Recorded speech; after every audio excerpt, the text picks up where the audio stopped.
목요일. 오늘 오후에 실험실에 들어와 보니 다람쥐 한 마리가 식탁 위에 앉아 아몬드를 까먹고 있었어요. 요즘은 날씨가 더워서 창문을 항상 열어놓고 지내기 때문에 다람쥐, 참새, 지네 같은 손님들이 자주 찾아들어요. 토요일 아침. 어제가 금요일이고 오늘은 수업이 없으니까 지난 밤에는 상금으로 구입한 스티븐슨 전집을 읽으며 조용히 보냈으리라 생각하시겠죠? 그렇게 생각하신다면 아저씨는 여자 대학을 전혀 모르시는 거예요. 친구들 6명이 사탕을 만들어 먹자고 몰려왔는데 그중 한 명이 양탄자 한가운데에 굳지도 않은 사탕을 쏟았어요. 그 자국은 절대 지워지지 않을 거예요. 우리가 가장 아끼는 양탄자인데. 요즘에는 공부에 대한 말씀은 전혀 드리지 않았는데 공부는 날마다 열심히 하고 있어요. 하지만 공부를 잠시 뒤로 하고 여럿이 모여 인생에 대한 이야기를 나누는 것도 즐겁답니다. 아저씨와는 이런 대화를 나누지 못해 아쉬워요. 이건 모두 아저씨 책임이에요. 마음 내키실 땐 언제든지 답장해 주시면 환영하겠습니다. 사흘 동안이나 이 편지를 쓰다 말다 했군요. 얼마나 지루하셨을까. 안녕히 계세요. 마음씨 좋은 아저씨. 주디 올림. 키다리 아저씨, 스미스 씨 귀하. 변론법과 논제를 항목별로 분류하는 법을 배웠으므로 저는 그 형식에 맞춰 편지를 써보기로 하였습니다.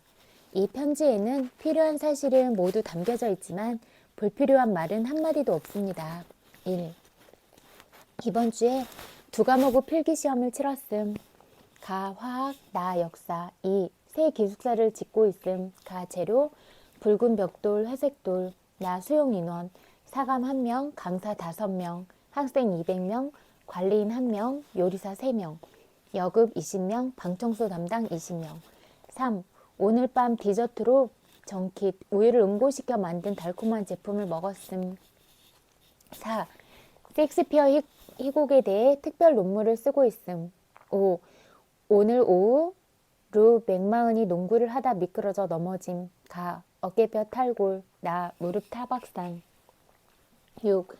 새 모자를 구입. 장식은 다음과 같음. 가 푸른색 벨벳 리본. 나 푸른색 깃털 2개. 다 붉은색 방울 3개. 7. 지금은 9시 30분임. 8. 안녕히 주무세요. 주디 올림. 6월 2일 키다리 아저씨께. 얼마나 즐거운 일이 생겼는지 아저씨는 짐작조차 못하실 거예요. 맥브라이드 가족이 절 초대했어요. 뉴욕주 에디론댁에 있는 캠프에서 여름 휴가를 함께 보내자고요. 숲 한가운데에는 아름다운 호수가 있는데 셀린의 부모님이 그 근처 어떤 클럽의 회원이래요. 회원들은 숲속에 널려있는 통나무로 지은 집을 가지고 있대요. 호수에서 카누를 타거나 멀리 떨어져 있는 다른 캠프까지 걷기도 하고 일주일에 한 번은 클럽 회관에서 무도회도 연대요. 지미 맥브라이드 학교 친구도 며칠 동안 그곳을 방문할 거라는군요. 함께 춤출 남자들이 아주 많겠어요. 절 초대해 주신 맥브라이드 부인은 정말 좋으신 분이죠. 지난번 크리스마스에 방문했을 때 제가 마음에 드셨나 봐요. 편지가 너무 짧아서 죄송합니다. 이번 편지는 정식 편지가 아니고 다만 여름방학 동안의 제 계획을 알려드리기 위한 것이에요. 기분이 아주 좋은 주디 올림. 6월 5일 키다리 아저씨께. 방금 아저씨의 비서로부터 스미스 씨는 제가 맥브라이드 부인의 초대를 사양하고 지난 여름처럼 록 윌로우 농장으로 가기를 바라신다는 내용의 편지를 받았어요. 아저씨 왜 그러시는지요? 혹시 오해를 하신 건가요? 맥브라이드 부인은 진심으로 절 필요로 하세요. 저는 그댁에 조금도 피해가 되지 않고 오히려 도움이 되거든요. 거기에다 하인들이 많지 않기 때문에 셀리와 제가 할 일이 많을 거예요. 집안일을 배울 좋은 기회이기도 하고요. 다른 아이들은 집안일을 잘 알고 있는데 전 고아원 일밖에 모르잖아요. 또 산장에는 우리 또래 여자애들이 없기 때문에 맥브라이드 부인은 셀리의 친구로도 제가 필요하신 거예요. 셀리와 전 책을 많이 읽을 계획이에요. 그리고 내년에 배울 영어와 사회학 과목의 참고서적도 전부 읽을 생각이고요. 교수님께서도 여름방학 동안 책을 많이 읽어두면 큰 도움이 될 거라고 하셨어요. 더욱이 여러 사람이 함께 독서를 하고 토론한다면 내용을 기억하기가 훨씬 쉬울 거라고도 말씀하셨어요. 셀리의 어머니와 한 집에서 지내는 것만으로도 훌륭한 교육이 될 거예요. 그분은 세상에서 가장 재미있고 다정하고 매력적인 여성이에요. 그리고 그분은 모르는 것이 없어요. 아무튼 여러 가지 면에서 리페드 원장님과는 대조적인 분이에요. 제가 가면 집이 좁지는 않을까 하는 걱정은 하실 필요가 없어요. 손님이 많을 땐 숲속 여기저기에 텐트를 치고 남자아이들을 거기로 내보낼 거라고 하셨거든요. 지미 맥브라이드는 말 타는 법과 카누 젓는 법, 총 쏘는 법, 그 밖에도 제가 배워야 할 많은 것들을 가르쳐 주기도 했어요.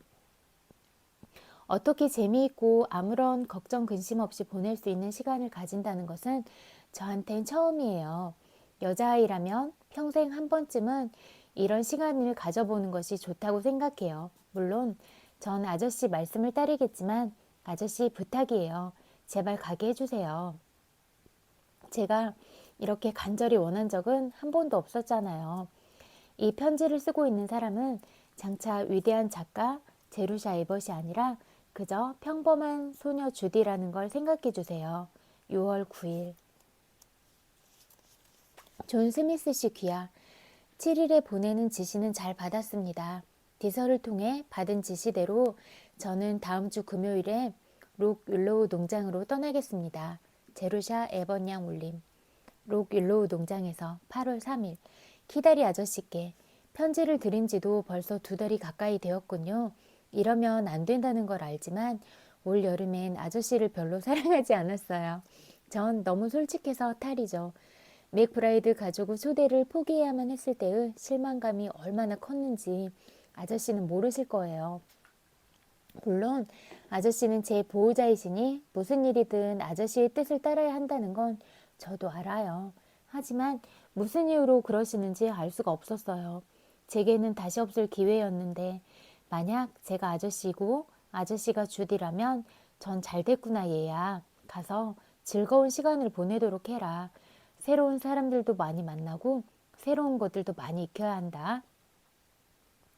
바깥 생활을 하면서 몸도 튼튼히 가꾸고 앞으로 1년 동안 힘들게 공부할 것에 대비해 푹 쉬고 오려무나 하고 말했을 거예요. 아저씨는 달랐어요. 비서를 통해 록 윌로우로 가라는 말 한 줄만 써 보냈을 뿐이에요. 제가 기분이 상한 것은 아저씨의 명령에 인간미가 없기 때문입니다. 제가 아저씨를 생각하는 것처럼 조금이라도 저를 생각하셨다면 가끔씩은 비서가 타자기로 친 인정 없는 편지 대신에 아저씨가 직접 쓰신 편지를 보내셨을 거예요. 아저씨가 제게 조금이라도 관심이 있다는 것을 보여주신다면 저는 아저씨를 기쁘게 해드리기 위해 무슨 일이든 할 수 있어요.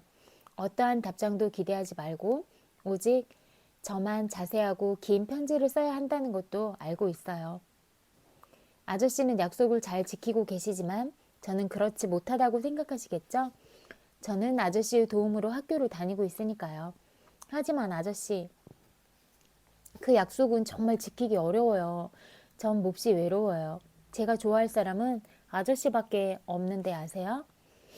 아저씨는 그림자일 뿐이에요. 어쩌면 아저씨의 실물은 제 상상 속의 모습과 전혀 다를지도 몰라요. 하지만 딱 한 번 닮은 적이 있어요. 제가 아파서 입원해 있을 때 아저씨는 손수 쓰신 카드를 보내주셨어요. 지금도 아저씨가 절 완전히 잊어버렸다고 느낄 때면 그 카드를 꺼내어 다시 읽어보곤 한답니다. 그러고 보니 정작 제가 아저씨께 하려던 말은 한마디도 못하고 있군요. 남을 배려하지 않고 혼자서 마음대로 결정하고 자신밖에 모르고 거만하고 모습을 드러내지 않는 신과 같은 존재에 의해 이리저리 끌려다니는 것은 몹시 자존심 상하는 일이에요. 그렇지만 뭐 아저씨 입장에선 그럴 수도 있겠다는 생각이 들기도 하네요. 그래서 전 아저씨를 용서해드리고 다시 케어해주려고 합니다. 그런데 캠프에서 재밌게 지내고 있다는 셀리의 편지를 받으면 지금도 기분이 썩 좋지는 않아요. 이제 그 일은 모두 잊어버리고 다시 시작할 거예요. 이번 여름에는 글을 많이 썼어요. 단편 4편을 각각 다른 잡지사로 보냈어요. 이만하면 제가 작가가 되려고 애쓰고 있다는 것을 인정하시겠죠? 저는 저비 도련님이 비오는 날에 놀이방으로 쓰던 다락방 한 구석을 제 작업실로 정했어요. 그곳은 창문이 2개나 있어서 바람이 잘 통하고 붉은 다람쥐가 살고 있는 단풍나무가 그늘을 만들어 주어서 아주 시원하지요. 며칠 뒤에 다시 농장 소식을 자세히 전해드리겠습니다. 비가 왔으면 좋겠어요. 변함없는 아저씨의 주디 올림. 8월 10일 키다리 아저씨 귀야. 저는 지금 목장 연못가의 버드나무 가지 위에 앉아 편지를 쓰고 있어요. 나무 아래에서는 개구리가 울고 머리 위에서는 매미가 노래하고 작은 다람쥐 2마리가 나뭇가지를 바쁘게 오르내리고 있어요. 벌써 1시간이나 앉아 있는 거예요. 소파 쿠션을 2개 받치고 있으니 아주 편하군요. 근사한 단편소설 한 편을 써보려고 올라왔는데 여주인공이 말썽이네요.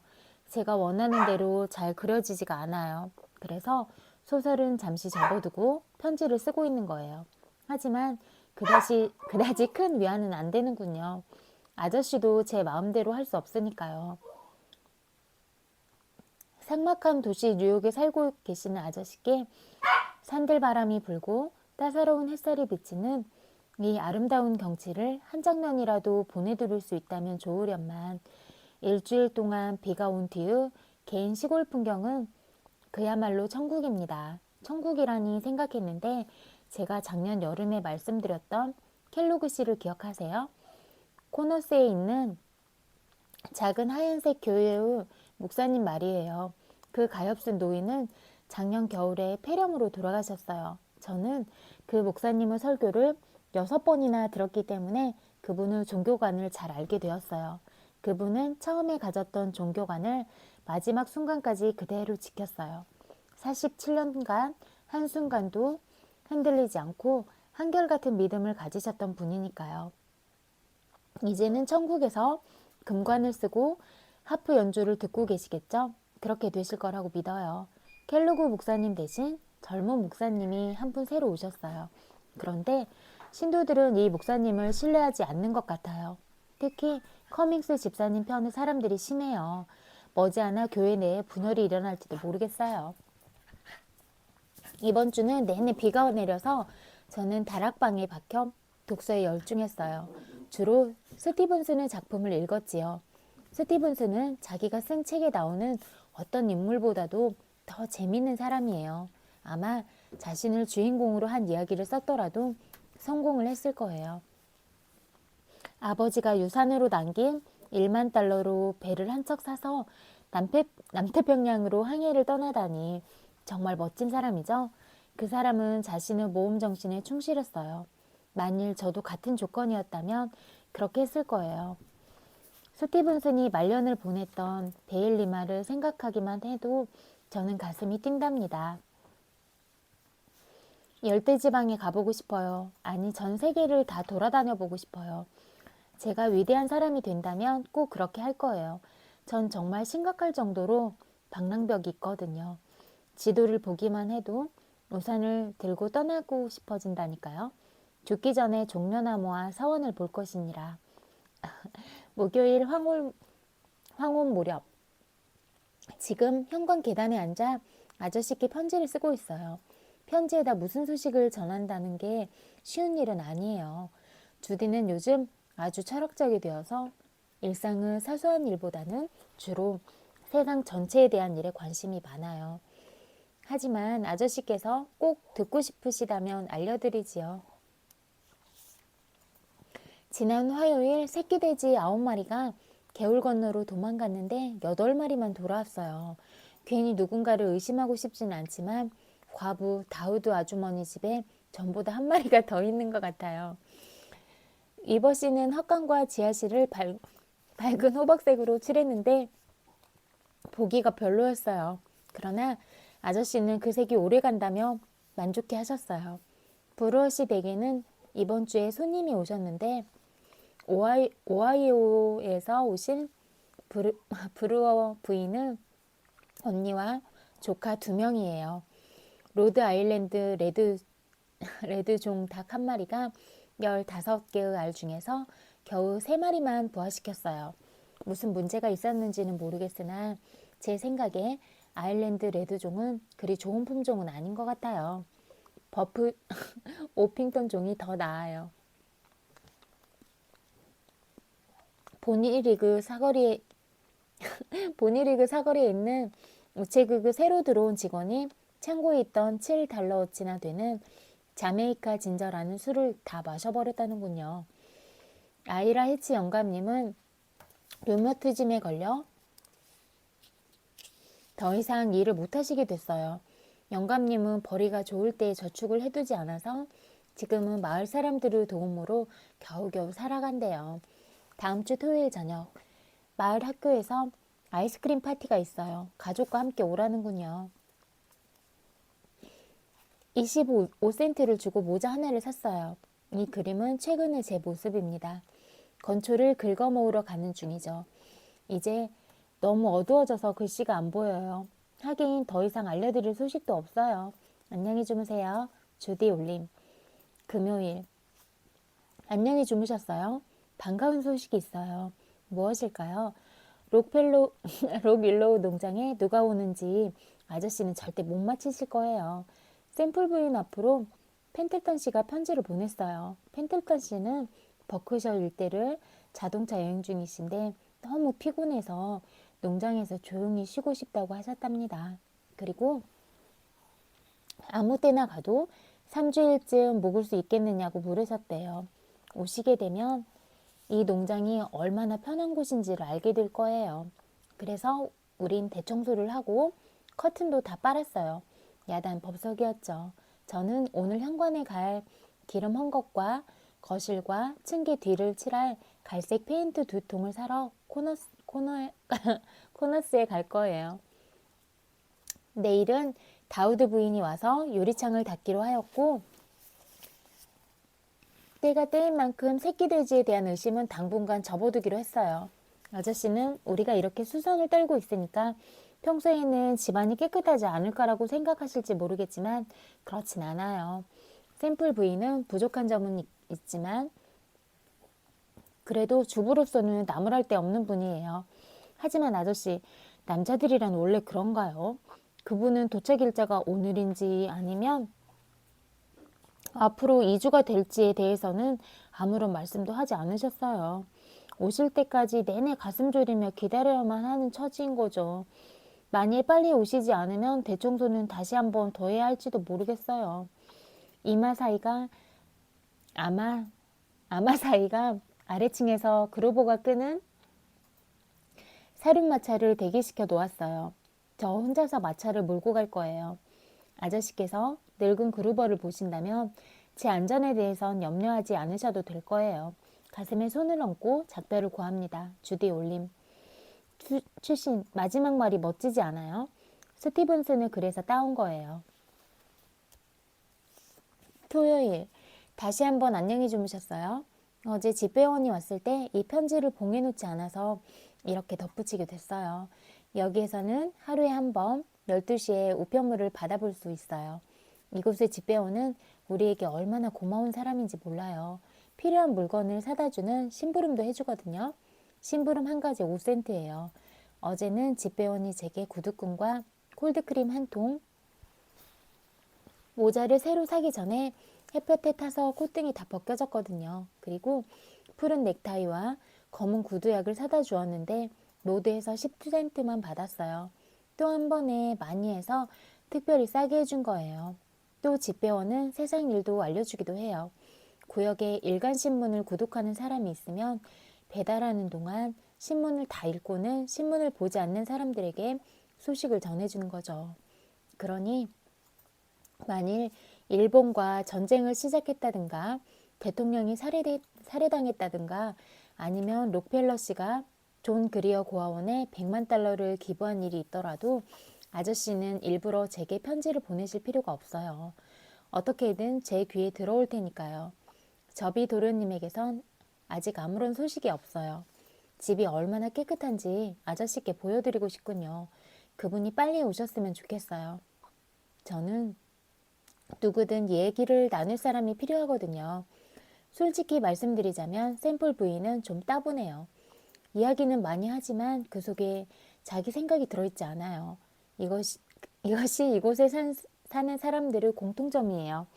이곳 사람들의 세계는 이 작은 산꼭대기가 전부예요.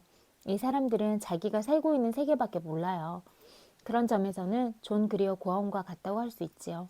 거기서도 고아들의 생각은 사방을 둘러싸고 있는 쇠 울타리 안에 갇혀 있었어요. 그때는 제가 어렸고 할 일이 태산이었기 때문에 그런 사실에 별로 신경 쓰지 않았어요. 아침이면 제가 맡고 있는 아이들의 침대를 정돈하고 세수를 시키고 양말을 꿰매고 프레드 퍼킨스 바지를 기워주고 그 애는 매일같이 바지를 찢어 먹었어요. 그 사이사이에 공부를 하다 보면 어느새 자야 할 시간이 되었기 때문에 사회적인 교제가 부족하다는 생각을 할 겨를이 없었던 거예요. 하지만 대학 생활을 2년쯤 하고 나니 지금은 대화 상대가 없으면 견딜 수가 없어요. 더군다나 저와 말이 통하는 사람을 만나면 정말 반가워요. 아저씨 이제 다 쓴 것 같아요. 더 이상 생각나는 게 없군요. 다음번에는 아주 긴 편지를 쓰도록 할게요. 언제나 아저씨의 주디 올림. 추신, 올해는 상추가 잘 자라지 못했어요. 초여름에 가뭄이 심했거든요. 8월 25일. 아저씨, 드디어 저비도련님이 도련님이 오셨어요. 얼마나 즐거운지 몰라요. 적어도 저는 그래요. 제가 보기에 그분도 즐거워하시는 것 같아요. 열흘이나 계셨는데 아직 돌아가실 기색이 전혀 보이질 않아요. 샘플 부인이 어찌나 애주중지하는지 보기가 민망할 정도예요. 그분이 어릴 적에도 응석을 다 받아주었을 텐데 어떻게 그런 훌륭한 사람이 되었는지 알 수가 없어요. 저비도련님과 저는 집 앞 현관이나 때로는 나무 아래에서 조그만 탁자를 놓고 식사를 하지요. 그분이 식사하고 싶은 장소를 택하면 캐리는 탁자를 들고 그분 뒤를 총총 걸음으로 따라간답니다. 그리고 그분은 캐리를 성가시게 했다든지 너무 멀리까지 접시를 나르도록 했을 때에는 잊지 않고 설탕 그릇 밑에 1달러를 놓아두시지요. 저비도로님은 무척 사교성이 좋고 다정한 분이에요. 하지만 그분을 잘 모르는 사람들은 믿지 않을 거예요. 언뜻 봐서는 펜틀턴 집안의 사람 같아 보이지만 사실은 전혀 그렇지 않거든요. 저비도련님은 솔직하고 겸손하고 사랑스러운 분이에요. 남자에게 사랑스럽다는 표현은 우습긴 하지만 사실이 그래요. 그분은 근처의 농부들에게도 무척 친절해요. 허물없이 솔직하게 사람을 대하기 때문에 누구라도 곧 마음을 열지요. 처음엔 농부들은 그분을 의심했어요. 옷차림이 마음에 들지 않았던 거예요. 제가 봐도 좀 그랬거든요. 짧은 반바지를 입기도 하고 주름진 재킷이나 흰색 운동복이나 승마복을 즐겨 입어요.